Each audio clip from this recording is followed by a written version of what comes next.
popularly Innoson, is no longer the only one making cars in Nigeria. A 31-year-old man identified as Ajayi Oluwatobi is into the business years after Innoson kicked off the car making business. His car company is located in Lagos State and his car brand is titled Nord, N-O-R-D. President Muhammadu Buhari contributed to the success of Innoson Motors in Nigeria by sponsoring the local factory. The president ordered governments, agencies, and companies to sponsor local firms in order to boost the economy. The Nigerian Army, FRSC, and others purchased their armored vehicles and other vans from Innoson Motors. Nigerians are used to purchasing cars made abroad, brand new cars, and fairly used cars. Nigeria doesn't seem like a country that will buy cars from made in Nigeria cars. This is one of the challenges facing Nigeria's car industry. People prefer to buy from white men. Like seriously? Well,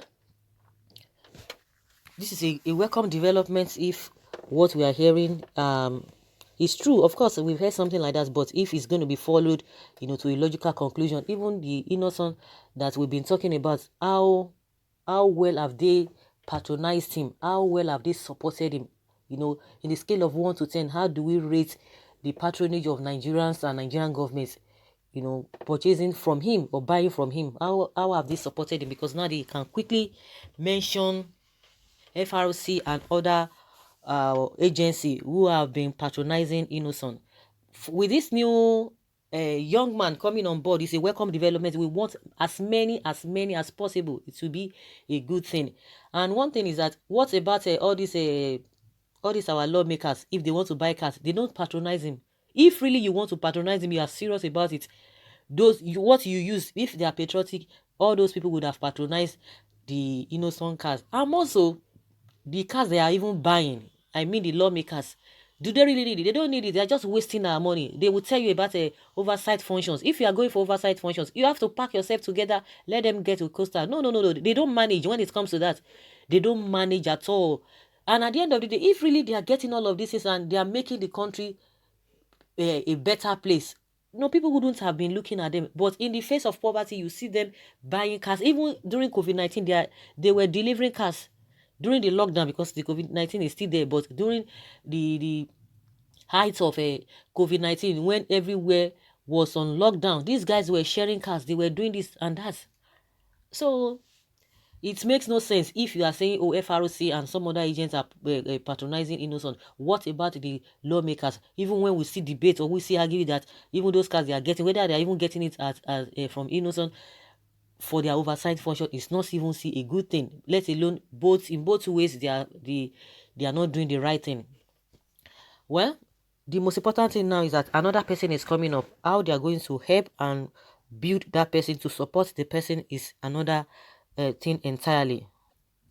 And meanwhile, many Nigerians are reacting to this. Some people are happy and some people are just making some kind of a statement.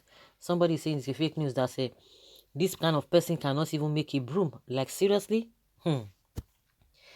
It's unfortunate the way some people do reason. Okay. Up Odudua, of course, you understand what this will come, how some people will take it and how some people will still perceive it. Why are these unguided ways? Nigerians, which way Nigerian? Because somebody say, oh, a Yoruba man cannot even build a broom. That is a fake news. And someone say you are disappointed because you thought the landlocked Igbo have monopoly of knowledge in Nigeria. This is a good development. Of course, we just have to commend anybody who is doing the right thing. This idea of trying to tribalize everything, try to bring sentiment is very, very, very bad. It has eaten deep, eat our fabric so deep, very, very bad. Somebody will do something, everybody will like, oh, where does this person come from? Where is this person from? Where is this person from? It's inconsequential. But when you are going abroad, you want to go abroad, you don't know this is white people that are there, and know fully well what they have caused even to the problem we are facing now. But everybody wants to go there. These are the people, they will go over there, they will be talking about racism.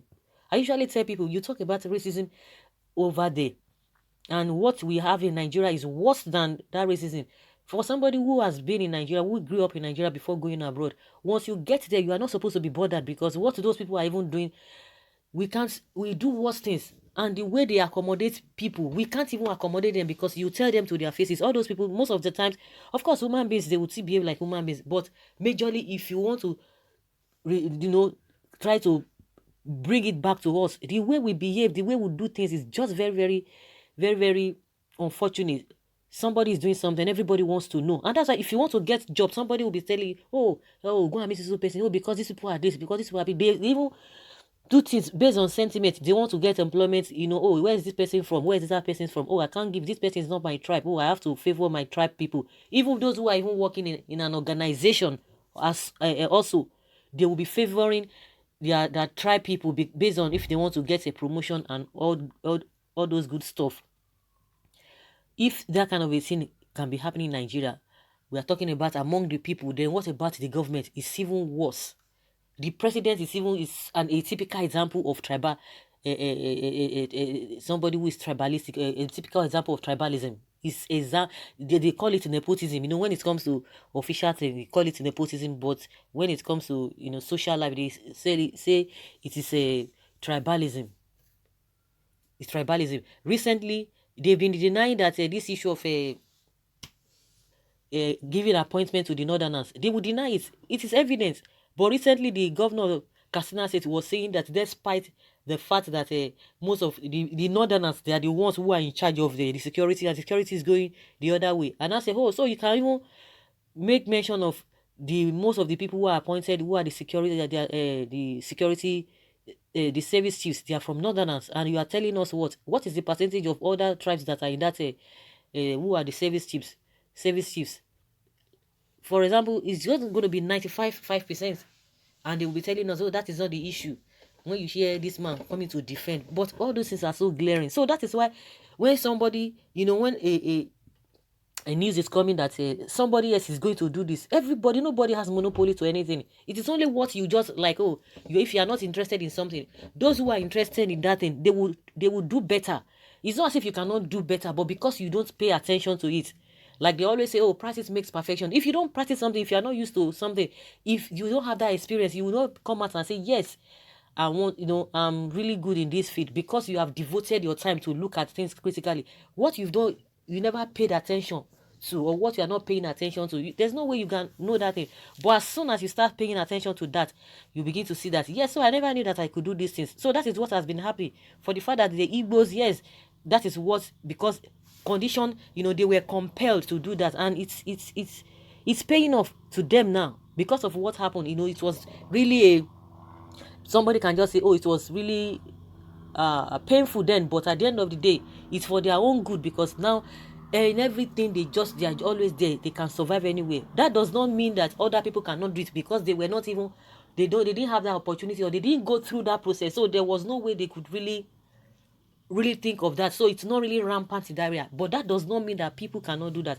And that is just the way it is. You see that Nigerians, once they go abroad, they do well. Nigerians generally, because of the situation we found ourselves, so it makes you to think, to just look for alternatives.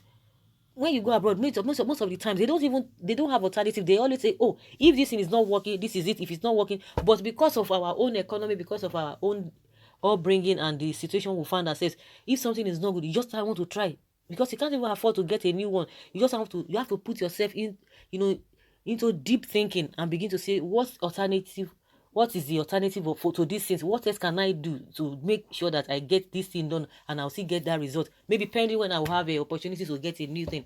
So it is like that.